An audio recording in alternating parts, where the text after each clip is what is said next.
Hi, welcome to Fiberchats. My name is Irina. I'm the host here. And today I have a host of another YouTube channel all the way from South Africa, Jalene from Made by Jalene. Welcome to my channel. Oh, Irina, it's such an honor to be with you here and to have this chat with you. Thank you so very much for having me. And I think first time we've met was on Humans of West Needs. The first year I did that. And you were one of the people that participated in these mini interviews, and you did the MCAL. You did MCAL this year as well. And let me tell you, I'm having like so many regrets suddenly after seeing your finished shawl. I was like, I should have been brave. I shouldn't experimented with those colors. You made absolutely beautiful specimen of that shawl. Oh, thank you. Are you like super happy with it?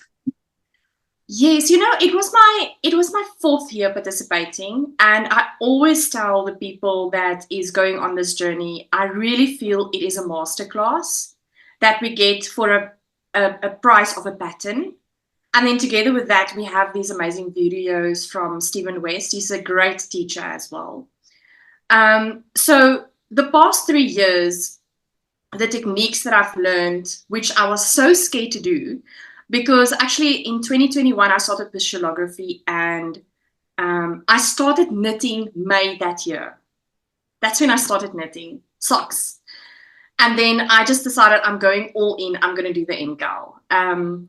And it was an amazing experience, an amazing teaching opportunity, or learning opportunity rather. So that has been that for the past 3 years. And then this year, when Stephen said, let's do, you're going to do 2 colors, four skeins of yarn, I thought, let me grab from my yarn stash. And I had a mini set of, I think, 12 minis for 25 grams of neon fades. Mm-hmm. During October, one of our local indie dyers, Naughty Habit, had a Socktober set as well with another mini skeins. And you could also set your colors, which I don't know why I'm currently into neons. So I ordered the neon set, which I didn't know how it will come out. And then I merged those together with navy colors. So I played with a lot of minis. And I think this year, the challenge for me was going out of that comfort zone of having just 2 colors, what he recommended, and, play with the colors I had. And it was difficult because you don't know what the shawl will end up like. So I'm one of those people, I check at the end of the glue what is, like, if the video drops, I'm there, whoop, going to the end, look at the shawl, and then that helped me. But then I had to weigh my skeins, but that for me was the challenge I had for myself this year, and I absolutely love it. It was out of the norm. I love the process. I love the shawl. The Go-Go Dynamo is one of my favorites, I have to say. No, and that triangle border at the bottom there, oh my God, like you did such a marvelous job with the changing the colors there. Yeah, sure. Do you want to see it? So yeah, it's a neon Go-Go Dynamo. It can't even properly fit into the frame, it would seem like. But I started, and I also, the first time this year, I started with a mohair day. I've never done it previously. So the mohair day is in the second pre-hoche section. And then the middle triangle was my mohair day, going from the purples out to the pinks, to the orange, to the green, to the yellow on the side. So that was my strategy there.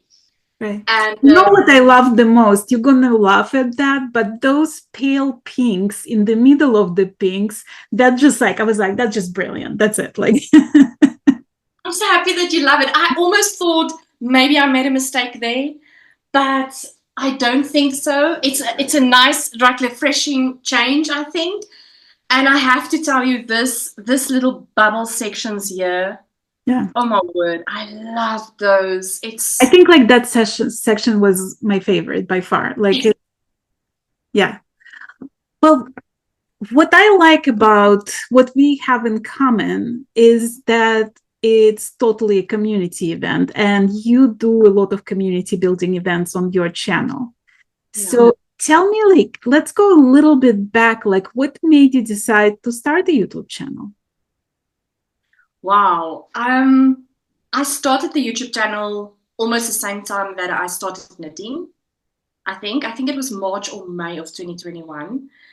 And I just explored at that stage, I explored more natural yarns, especially more like merino, alpaca, those type of things. And then when I decided to, I really wanted to, everybody is just saying to you that socks are so amazing. When you wear merino socks, you don't want to wear anything else. And I was like, you know what? I want to test that, that whole idea. Yeah. So I started knitting socks May of 2021.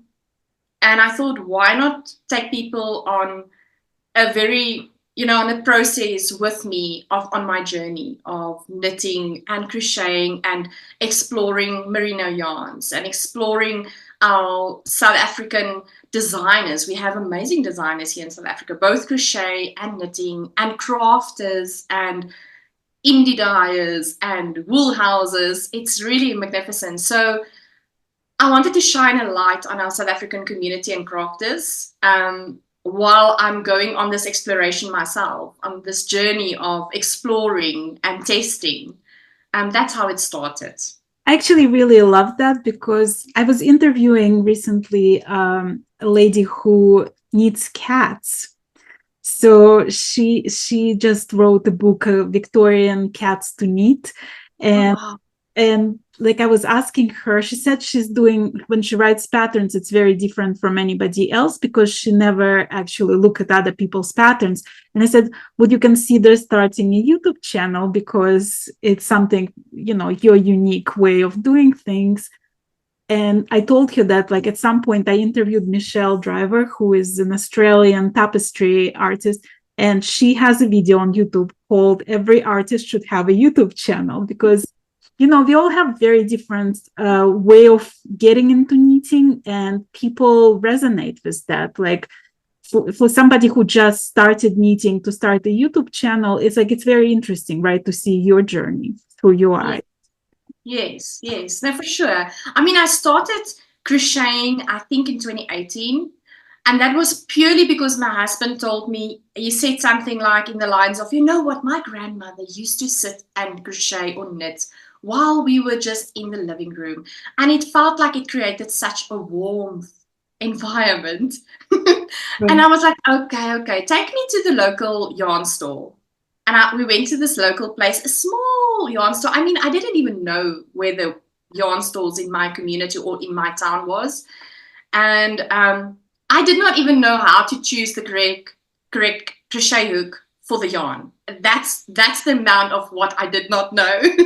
And I honestly, YouTube University was my place of learning for both crochet, and then it moved into knitting, and I still do both, and I dabble in a bit of spinning as well. So yeah, I love this whole journey.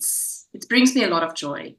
Well, tell me about, like, the discovery of South African fiber arts, because you're going from, like, not even knowing what proper hook size to get for the yarn or where the yarn store, and now you're such an advocate of South African dyers and designers. Tell me Yes. how you discovered that world. I think so.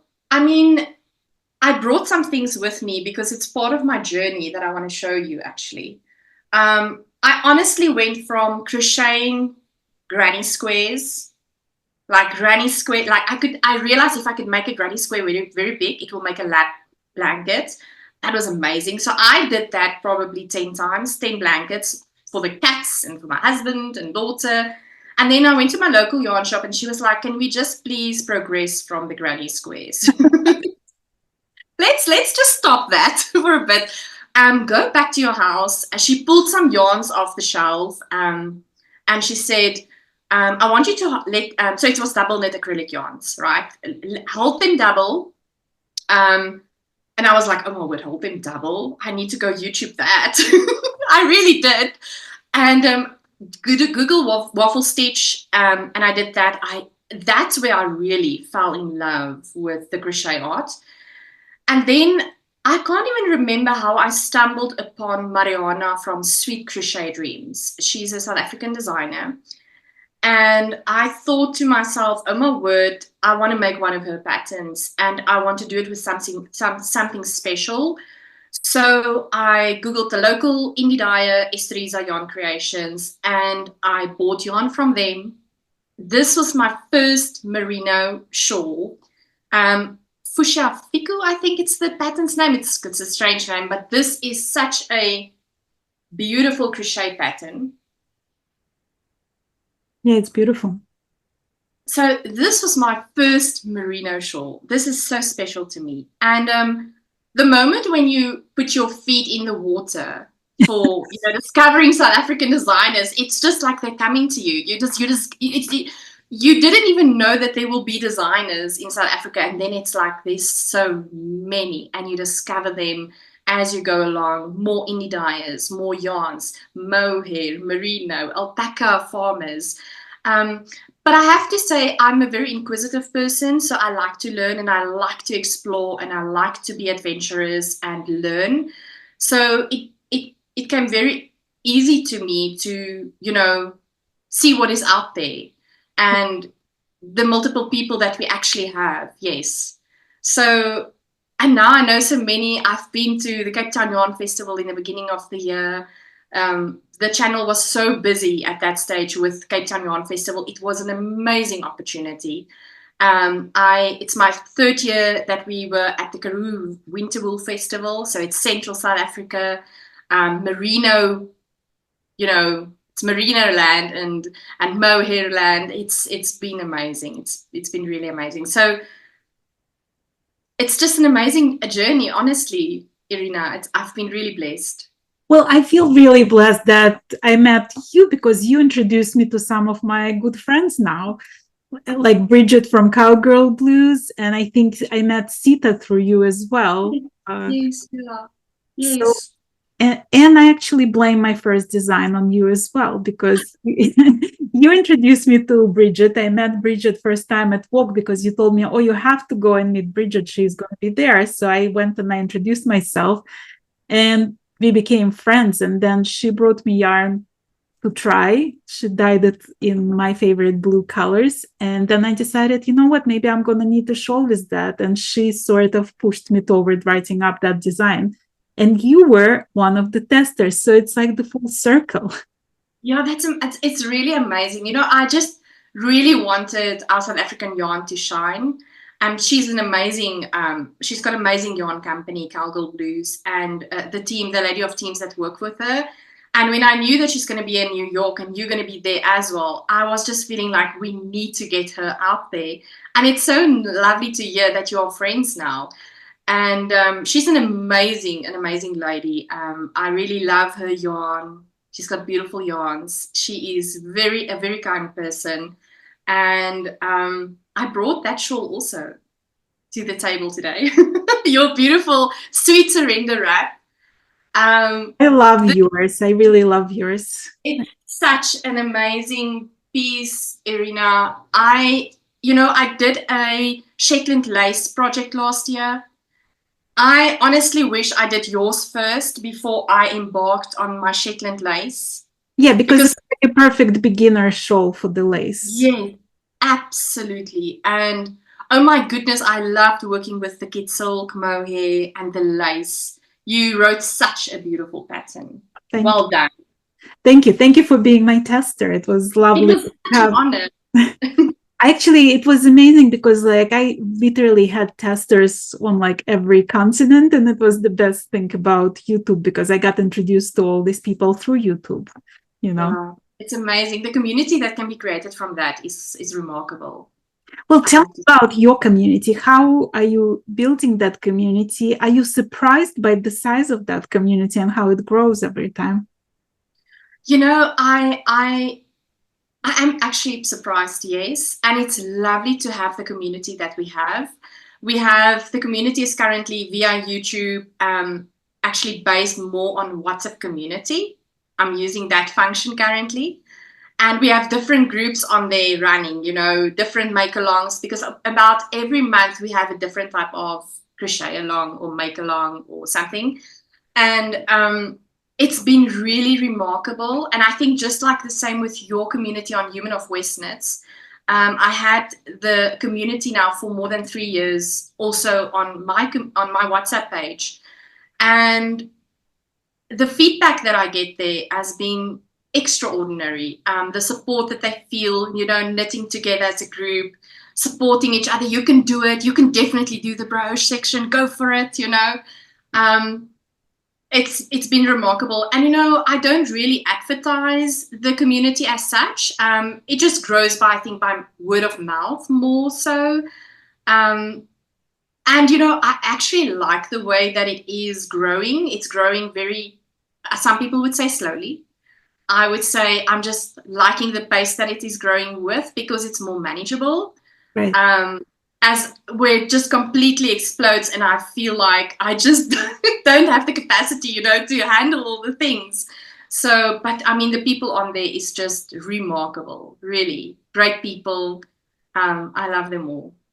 I mean, it's just like, it's a bizarre feel, when you sit at home and you talk to that camera and you think nobody in the world is watching that. And then suddenly you get people to leave a comment and it's like, I got introduced to this person or that person through your channel, or like I just discovered this technique, or I just got inspired to knit the shawl that you showed. And it's such a wonderful feedback. It feels so reassuring that like you're not doing it for nothing, Yeah, absolutely. I think what really astonishes me sometimes is the comments that we get on the channel. Something like, wow, I did not even know that we have merino yarns in South Africa. And so I'm grateful that I'm able to give them that information, because actually my channel also have not only the lives, but my podcast, the Lekker podcast, is a typical South African word, lekker, or actually, South African word, which means all the nice things, So on there, it's almost like it's a vlog about my mates and the people, yarns that I use and the designers I use. So they're also astonished that they didn't know about certain South African designers or the yarns that we have. Or, oh my word, I'm talking about gauging and all the problems that I'm experiencing. I'm very honest with my with my negatives, if I can say it like that, all the wrong things I'm doing as well. So, and they found it to be refreshing that I'm not trying to hide my mistakes, or I'm rolling with it, and I'm even trying to embrace my mistakes in most circumstances, and some people, you get these people that is so disciplined and detailed orientated, where they knit and they crochet, and if they make one mistake, it's the biggest punishment for them, and then they will rip everything out, because they want everything to be totally perfect. I don't have a problem with those type of people, and if that is what is bringing you joy, that is perfectly fine. Right. But I think when I'm talking about my mistakes and fudging a little bit here, do a little bit of surgery there, people relate to that because the life as we experience it is already quite difficult enough. So why do we need to be so hard on ourselves when we craft? No, and it's for sure. Like, and you see it among everybody. Like, you see designers, like if they find mistake in their pattern, they are mortified. But then, because I interview so many designers, I see every single designer making mistakes. So it's like this mortification that they feel. It's such a common thing, right? Like, it's we all humans and we all miss something, and it's like it's not that big of a deal.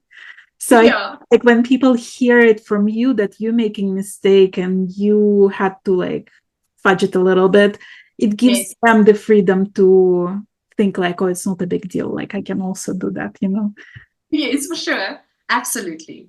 And I think we also have so much in common. Like we are afraid of certain things, and then we question ourselves, like, why are we so afraid? Like I was terrified of sticking, even though like I was doing the most difficult Shetland lace. I was terrified of sticking until I decided, you know what, this is going to be the year of sticks. And I was doing sticking today, this morning, and it was so easy already, because like I've done another sweater with 4 sticks in it, and I feel like now I'm a professional sticker. So sometimes it's like when people hear somebody else talk about it, they're like, you know what, time to stick. Yes, you know, that has been on my list for this year's. Yes, this year's channel has been a cable sweater or a cable wearable. I actually have it back there. I've knitted the Moby slip over of petite knits. So I'm very proud of that product or that project of mine. And then more spinning and then steeking is still part of my to-do list, but I don't think I'm going to be able to get to it by the end of this year. Well, let me give you a recommendation since we Yes, are all please. inspiring. Jennifer Bill she's Canadian designer. She has Yes. like so many patterns with sticks, and the patterns are beautifully written, really clear, and you're going to be a professional just after one. Oh, wow. Thank you for that recommendation. Thank you, because I'm definitely going to embark on that early next year for sure. I need to overcome that. I cannot, it's too difficult. Yeah, but I will overcome it. I know I will. Do you think your channel makes you more fearless knitter? Maybe. I think so. It might be. I want to say no, but I think it might be because I really want to let people not be scared of certain techniques. People are extremely scared of certain things. And I want to show actually through my work that I'm doing, it's possible. Really, if I'm able to do it, then you can do it too, you know, that type of feel. So I think if I'm really actually thinking about it, I would say yes. I am more of a fearless knitter because I want to be not an example, but I want to show that it's possible to be able to do certain things. Yes, for sure. Does YouTube ever stress you out with like the algorithms and the analytics and other people getting more views than you and all that good stuff? I think you know, the one thing I would say is that I think social media as a whole do stress me out. When life is so busy, I'm a full-time worker in our police force and I'm a mom. I do so many things. I'm actually part of a drama and a play currently, and social media as a whole do stress me out. But in terms of stressing out with regards to comparing myself, I stopped that probably 2 years ago. I'm doing this for myself. I want my channel to grow naturally, organically. I don't check the views. Yes, sometimes I do. I do keep stats monthly in terms of just how many subscribers I have and how many followers I have for Instagram and Facebook. That's it. But in terms of the amount of views, no, I don't. And I want to keep it that way because it's more peaceful and less anxiety for myself if I do it like that. And in the end, I want to keep my intentions for the channel, you know, try to keep it pure, if that makes sense. And talking of the number of subscribers, first of all, guys, please go and subscribe to Jalene's channel. Like, it's so easy, it's free, it doesn't cost anything, it's just a click of a button. But you just crossed 1,000 subscribers. Congratulations. Thank you. That's an important milestone, right? It is a very important milestone. Yes, I think that's mind-boggling to me to know that there's more than 1,000 people subscribed to my channel. It really feels like, how's it possible? How did this happen? It's still a dream to me, I have to say. And thank you for saying they must subscribe to my channel. But yes, it's still mind-boggling to me. I cannot believe it, but I'm so proud of, I think it's my 3rd year on YouTube, and I loved every moment of it, and the people and the interactions. And I love to see how I have grown from my first video also, you know. Right. I remember my first podcast that I recorded, I had a screen on the side to see that if I can have it, if I show my things, you know, in screen, actually in screen, you know, because I just had a camera, so I didn't know. And these days I'm much more relaxed and less worried about all the fancy stuff. And I think it's just more natural. You are just it shows who you really are as a person, because I am just the way I am. I'm not having a different personality. So it's making me a more natural presenter. And Yeah, so I've definitely grown also, in the past 3 years as having my Lekker podcast and the live streams. Yeah, I think it changed me as well, like a lot as a person, because like I was not a journalist. I was not ever interviewing anybody. So it's like it gives you this opportunity to try things that you wouldn't have otherwise. And it challenges you to like to grow as a person. So I'm glad I braved it at some point in my life. I Yes, I remember the first time that I got to know you, even before Human of Westness. I found you with your interview with Chevy Rell. Mhm. That's how I found you. And I mean, I love that interview and all the interviews that you do. I mean, I don't get time.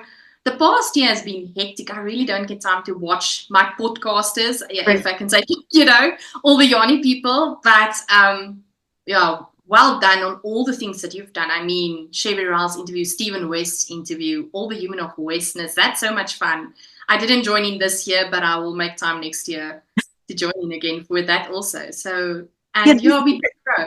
this year we did like an interesting thing when we invited a lot of podcasters to join our meetings. So it wasn't just the regular humans of West Needs, but we also had some guest humans. Oh, So wow. Kevin and Ray from Needles at the Ready joined us, and Joanna from the Time of the Hido, and Inbal Gross joined us, and Oh, so wow. many people. Anu from Anu's Crochet joined us. So there was like a lot of YouTubers, podcasters who joined, and it was like really fun to see how they, Wow. it's like it's a joint community basically. Yes, yes. I don't see us as competition. Like I don't see other YouTubers. I see other YouTubers as part of my community. So Yes, it's great yes. we get to join each other. I fully agree with that. I have a, I would not say I have a problem, but I don't like competition at all. It's totally unnecessary for all of us. Whether you're a YouTuber or a crochet designer or whatever the case might be, we can be such a big force if we just pull together as a team. So I fully agree with what you're saying. No, and the So funny part, like if you read comments on other podcasts, more often than not, you're gonna find somebody who leaves comments on your YouTube channel as well. So it's, we all have the same community. We're all members of the same community. absolutely. I agree with you fully. And we all have something unique to offer. Um, it's just the way it is. And I love that. I really love the crafting community. I really think they're all the best people. Well, when you talk about having full-time job and child and husband who wants you to crochet peacefully in the corner in the chair and all that good stuff and theater now, how do you balance it with keeping YouTube a regular thing? Like, is it difficult to stay on schedule? Does that put pressure on you? Yes, it's really difficult. And honestly, I don't have a schedule currently. I haven't posted a full video, I think, since September month. I really try to do every 2 weeks. It's just not possible. And but I've also tried to make peace with that because I want to be in a situation where when I do film a video and we have the time to edit the video, because my husband and I am a team with regards to that. That we do it in a place where we find joy and where it's not stress related and we just have to get it out. So I am doing it as when and where we have the capacity to be able to have the joy, have the time to fully be in peace while I'm recording it, and also the editing. I don't want to have a quality product where we just did it to get to the timelines, basically. So there's in actual fact 2 videos that is currently in line. The one we are almost like 3/4 done editing, and the other one we still need to start. And it just is the way it is. My full-time job needs to be needs to have all my attention first. Right. And I think what I'm really thankful for is that I don't have subscribers or people that is following me that's asking me, listen here, when is the next video coming up? I think they're very understanding of the situation that I'm in. And I think they understand my vibe, if I can say it like that. So I think there was a time where I was stressed about things like that. But I've also come to realize it is what it is. I have to be in the flow. When it's ready, it's ready. It's just one of those things. One thing that I do try to maintain regularly and not try to push to the side is I started about, I think in July, I started having lives every Wednesday night, South African time. It really brought so much joy to the people that is tuning in. The people will say to me while they're on the live, I brought my piece of cake especially for Wednesday night. It's my Wednesday night cake, And then we just talk about all the nice things. What are you busy working on? I'm busy working on this, like just a normal get together. Right. And then we also had the lives now for the mystery knit along.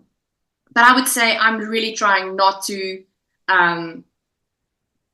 we need to let that happen because it's enjoyable. It's also sometimes the only time in the week that I get to sometimes craft. It's just the way it is. Well, take me behind the scenes of your channel. How do you prepare for the Lekker podcast? So Irina, that changed also from the start to where we are now. I used to be so rigid and detail orientated and stressed about certain things. I would have like a script ready in the beginning, what I need to say. These days, it's coming more naturally to me. So everything would flow. It will be the finished objects. It will be some verbs. It will be some acquisitions that I acquired, in the time. It will be giveaways or whatever the case might be. If there's certain things I want to remember, I would point them down like dots on a paper, not with any detail or anything like that. It changed. I have to say it changed. I think when I became more confident and knew that I can speak without having to really look at, a teleprompter or notes, it changed. It really did change. And also, I think in the beginning, you're also worried about the mistakes that you're going to make or making while you're talking. These days, I'm rolling with the mistakes that I make. I laugh at myself when I make mistakes. So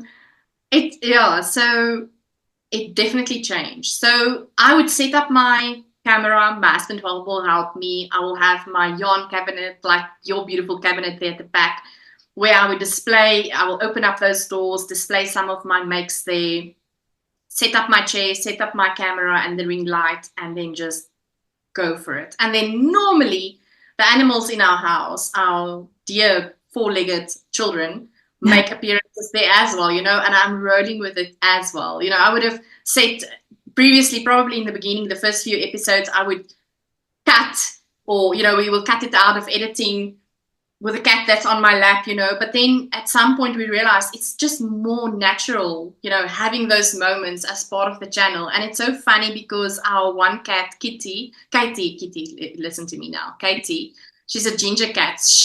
I don't know why, but if I start with a recording, she's there. It's like the show is all about her. Well, do you want to see my secret cat? Yes. Oh, she's beautiful. What's her name? Echo. Oh, she's beautiful. You see now, you're sitting at the end of your chair. That is what we do for our animals. Right. She takes precedence, I'm just on the tip of the chair. Absolutely. If you ever wonder why I'm sitting like this now, I have a cat behind me in the chair. You're sitting a lot like that. So I assume like 90% of all your interviews is like this. Oh, she's like joining me mid-interview usually, So it's a lot. Yeah, she's often behind me. If you guys looking for another good reason to subscribe to Jalene's channel, it's the upcoming giveaways. So you do giveaways on your channel, and because you just surpassed the 1,000 subscribers, you're planning a giveaway. Yes. I Date on that yet? So I'm gonna post a video soon, hopefully by Friday. What is the coming Friday's date? 11th or 15th, I think. We will have definitely the video out with all the details of all the gifts, how you enter, and then when are we giving these away. So the live will be on 7 December, Saturday, 7 December, 1500 hours South African time. And it's going to be a live giveaway. You have to also be present during the live to be able to claim your prize. I mean, I have amazing prizes. I've checked this afternoon. I've worked the whole afternoon just on the giveaway video, and it's 30 prizes. Oh my 30 God. prizes.